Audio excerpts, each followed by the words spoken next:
Quem diria que a geração smartphone deixaria o mundo virtual para mergulhar na febre do álbum da Copa da Rússia e colecionar figurinhas?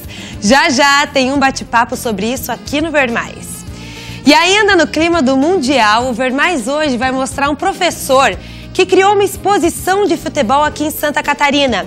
Lá é possível conferir as principais curiosidades das seleções que já representaram o Brasil ao longo dos anos. E novos vídeos de teor machista começam a circular nas redes sociais durante a Copa da Rússia. E as providências, tanto aqui no Brasil como lá na Rússia, já começaram a ser tomadas. O Ver Mais já está no ar. Vem comigo!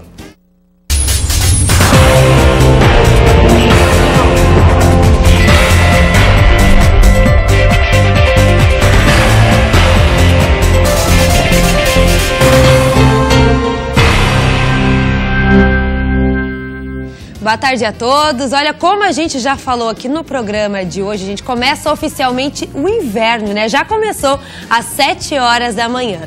E nós queremos saber a opinião de vocês. Verão ou inverno? Qual é a estação que você mais gosta? A nossa enquete está acontecendo no nosso Instagram, lá nos Stories. Então entra lá, @VerMaisJoinville, e deixa o seu voto. Depois a gente vai ver qual é a preferência do povo que está assistindo o Ver Mais aí. Trocar figurinhas com um único objetivo, completar o álbum da Copa da Rússia. Quantas pessoas estão nessa mesma busca, não é verdade? Crianças, jovens, adultos, é gente de todas as idades. Mas os especialistas garantem que essa mobilização é muito positiva. E eu vou conversar agora, então, com a psicóloga Renata Pois, sobre essa questão. Boa tarde, Renata. Renata, acho que a gente tem que começar explicando por quê, o que atraiu as pessoas, né? De repente todo mundo está com o álbum da Copa, todo mundo se interessou por isso. A que se deve esse interesse? Eu acredito que de grande importância tenha sido a questão dos aplicativos e das redes sociais, porque os álbuns de figurinha nunca deixaram de existir. Mas quando se pensou nesse Mundial, em se trazer esse universo para o mundo eletrônico, mobilizou as pessoas. E de repente a gente via ali nas redes sociais, Facebook, Instagram, Twitter, todo mundo falando, o povo querendo postar as figurinhas para trocar. E a gente notou que até os estabelecimentos, né, aproveitaram esse momento para fazer encontros de trocas de figurinhas. É como se todo mundo tivesse mergulhado nessa onda da Copa da Rússia, né? Isso. Em si, o futebol no Brasil e o campeonato, ele faz com que as pessoas se aproximem. Os funcionários se reúnem para fazer churrasco, para assistir jogos juntos, as famílias se encontram. E aí o álbum de figurinha vem sendo um atrativo a mais, principalmente porque envolve do vovô ao netinho. Isso. Aí o que a gente viu muitos especialistas falando, e você inclusive confirma também, é que isso é uma mobilização muito positiva. Em que sentido? No sentido da aproximação, do coletivo, do humano, do você se abrir para conhecer outras pessoas. Nós temos relatos de famílias, até comentei com os meus alunos do curso de Psicologia da Anhanguera, que famílias que às vezes se encontravam uma vez por mês, uma vez a cada 2 meses, passaram a se encontrar toda semana para que os componentes da família pudessem fazer troca de figurinha.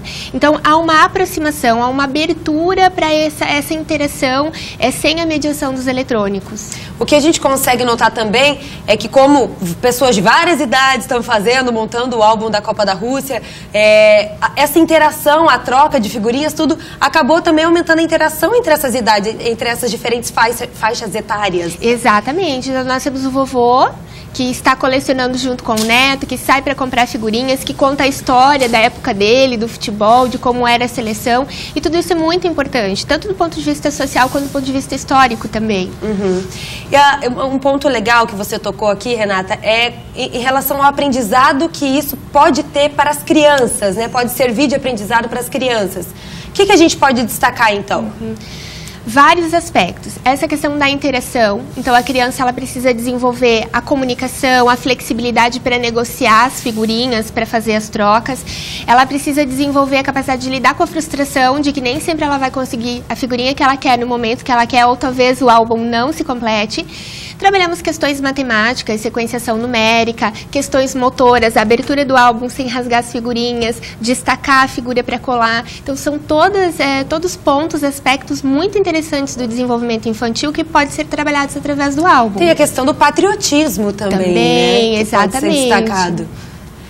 Um ponto que muitas pessoas, inclusive, perguntam assim, tá, você vai agora, durante o Mundial, vai lá, monta, compra as figurinhas, às vezes gasta até uma graninha com isso, mas e depois? Acabou o Mundial, acabaram os jogos, como é que fica? O que a gente faz com esse álbum? Então é importante, primeiro, nós conversarmos um pouco sobre a questão do financeiro, que isso é algo que podemos trabalhar com as crianças também, né? O economizar para comprar as figurinhas, enfim. A questão da espera também, isso, né? Esperar para juntar o valor que eu preciso para comprar o envelope. Mas a questão de você trabalhar como um registro histórico o álbum, né? Então, quando eu falo para as crianças, guarda o álbum, você vai mostrar para os teus irmãozinhos, para os teus filhos, você vai contar o que aconteceu naquele ano, quantos anos você tinha, como era o país, como era a sua vida, como era o uniforme do Brasil, qual era a escalação. Então, na verdade, o álbum é sim um registro histórico, né? E é importante a gente trabalhar esses valores com as crianças. A gente tocar talvez num outro lado disso, a questão de se tornar um novo vício, uma coisa talvez ruim. Tem como a gente ver por esse ponto de vista também? Tudo que em excesso preocupa, né, Esther? Mas eu vejo que nós temos conseguido mediar isso de uma forma muito saudável. Então, trabalhar essa questão do tempo, da espera com as crianças e de que a gente não fica só na figurinha, não fica só no álbum, né?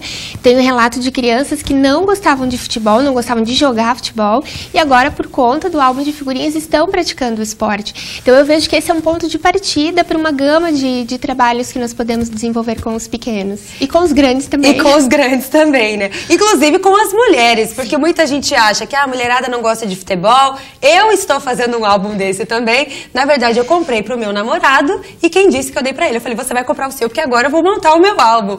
E eu tô lá montando também, compro as figurinhas, troco com os meus amigos. Aí é engraçado porque essa questão da interação que você falou, ela acontece mesmo. Eu postei até nas minhas redes sociais, pessoais mesmo. Ó, gente, eu tenho tal figurinha, tá sobrando essa. E muita gente veio falar, gente de todas as idades, sabe? É muito interessante, falando assim, meu filho tá com um monte de figurinha, vamos combinar pra gente se encontrar e trocar. Então, assim, é como se as redes sociais estivessem impulsionando essa interação mesmo da sociedade, né? Com certeza. E a questão do gênero que tu pontuaste é muito interessante, né?